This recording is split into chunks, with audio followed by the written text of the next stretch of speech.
Hi, 7th grade. This is Miss Hollenbeck, and I'm going to introduce the words for lesson 14 on page 55, and then give you a heads up on some things to watch for in the context clues on pages 179 through 183. All right, so let's begin. Our first word is apex.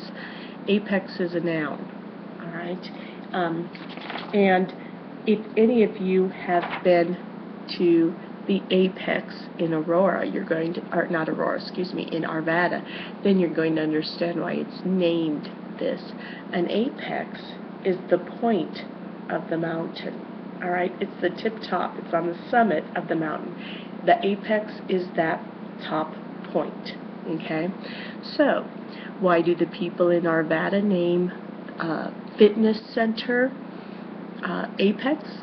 Well, they want you to reach the peak of physical health there. They want to help you with that. All right, so Apex is the point. All right. The next word is French word, and it is pronounced bourgeois. All right, bourgeois. And it is a noun or an adjective, bourgeois. Now, in history, you'll study this, especially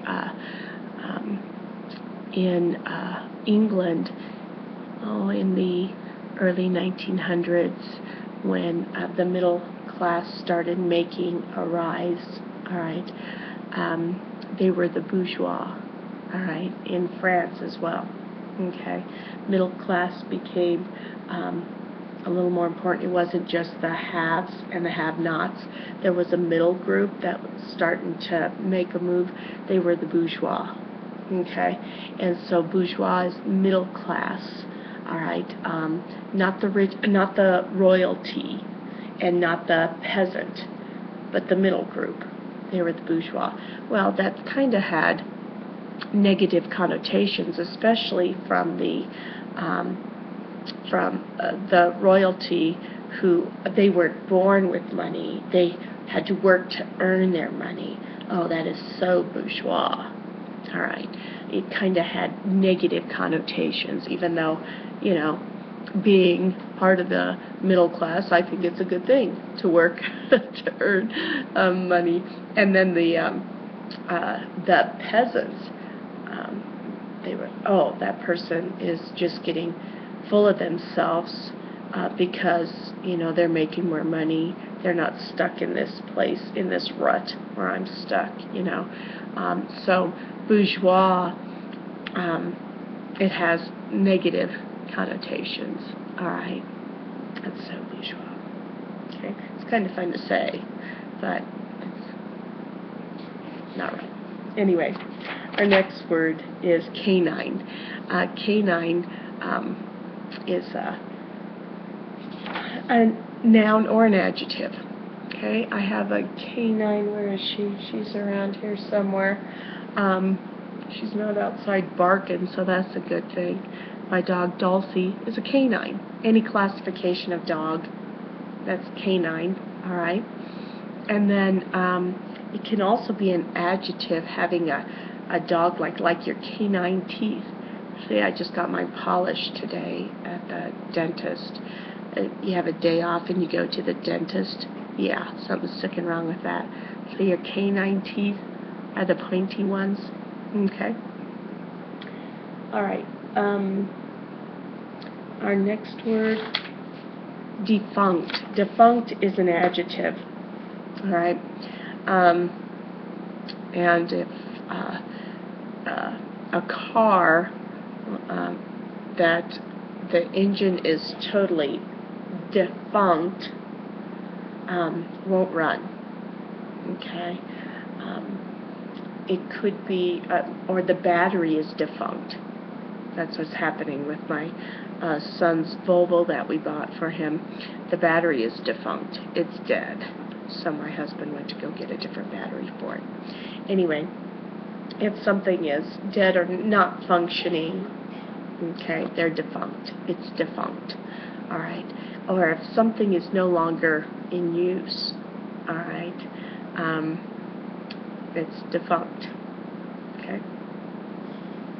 Our our next word, influx. Influx. Influx is a noun, I believe, and the doctor's offices have had an influx of sick people recently. When I went to the doctor last week, it was like tons of people, sick people, coughing. You hear the coughing and the sneezing chorus, you know, and the sniffling. An influx of flu victims, okay?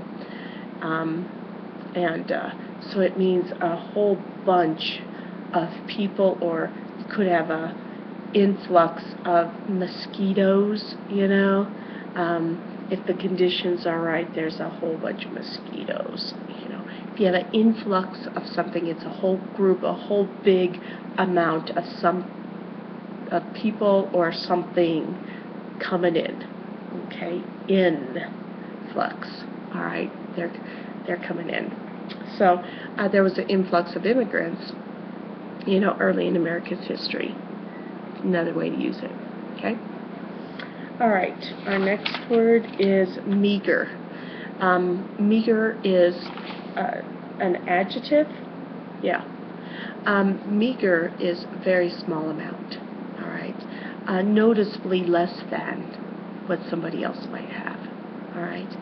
If you have a meager dwelling, means, yeah, yours is noticeably less than what somebody else might have, all right? Your cardboard box as opposed to somebody else's Richie Rich's mansion, all right? Yeah, meager dwellings, all right? Meager amount of food would be, you know, very little food compared to Richie Rich's 9-course meal, okay? That's meager. The next word, obliterate. Sorry, I'm still, that ear infections, sinus infections. I'm trying to get rid of that. Obliterate, that's a verb. And obliterate,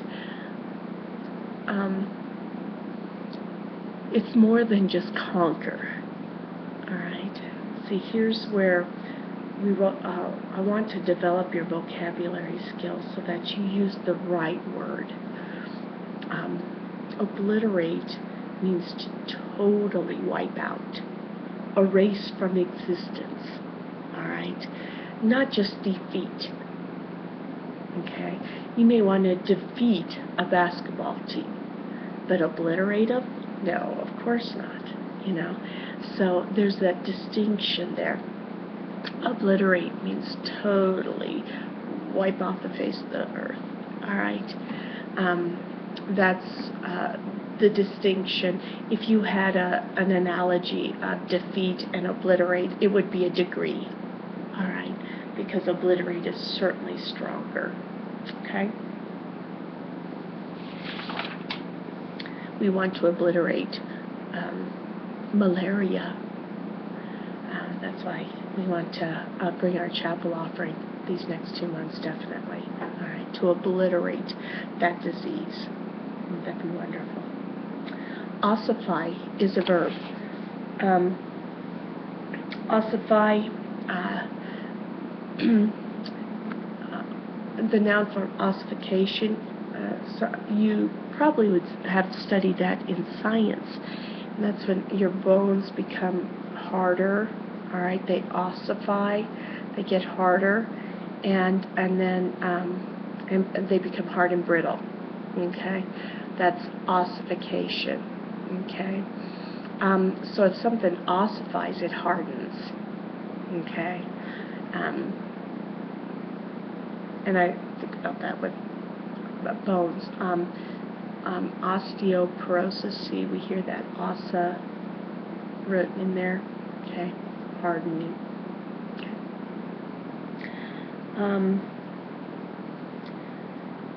Let's see. It could be used to describe maybe we could have described Scrooge this way. He had kind of an ossified attitude towards people. Okay, so yeah, hard-hearted, just hardened towards people. Okay. All right. Perceive. Perceive is a verb, and I can tell that many of you are able to perceive why Macbeth is acting the way he is, how that power hunger has altered him so, and how a person riddled with guilt, just how you begin to perceive how that causes different changes and a kind of a chain reaction in his behavior. Perceive means to detect, to understand, all right? And when you begin to perceive something, then it's cool, it becomes real, this understanding, it's fun, okay? When you're not able to perceive it, like some math equations, and some math processes, I can't perceive, then you're leery of it, but when you get the hang of it, then when you perceive it, then it's okay, all right? And our last word, ravage. Ravage is a verb. Now, ravage, it could be, it's a noun too, a noun and a verb. So it can be causing destruction or defeating, all right? But if you ravage something, or, a village, the savages ravaged the village, there's still hints of a village there. They didn't obliterate it. All right. So ravage and obliterate, even though essentially mean the same thing, one has stronger connotations. All right. Obliterate definitely has stronger connotations. And ravage, as a noun, they were sent on a mission of ravage. All right. It could be the act of destroying or destruction, so it could be a noun as well. Okay? I'm going to turn to page 179 and just take a quick little look at what we have going here. What are their context clues? In the 8th grade book, they had a lot of synonyms, but they were not right next to the word. They were either a couple sentences in front, or a sentence in front, or a sentence after the vocab word. And generally they do similar things in the articles.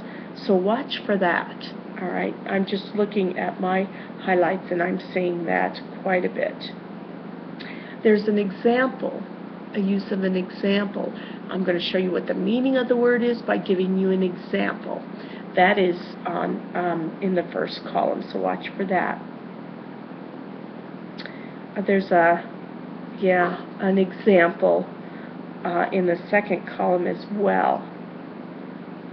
And then I'm seeing, there's one synonym that comes right after the word. Okay. Otherwise, I'm looking to see if there are any synonyms to watch for, the like or as. Now, you guys have a lot more of, oh man, there's like 4 words where the synonym is right after the word, like in an appositive. Okay, so you guys got it easy on this one. This one's pretty easy. It's looking pretty easy. It's kind of a fun article. I like a lot of these. They have good articles. Anyway, enjoy that, and I'm hoping to put up lesson 15 today too. I know I haven't given you worksheets for 15, but I will do that this week, all right, and so that you could be working on that. It's something that you could work on next week during Iowa Basic Testing, okay? So we'll see you tomorrow, 7th graders.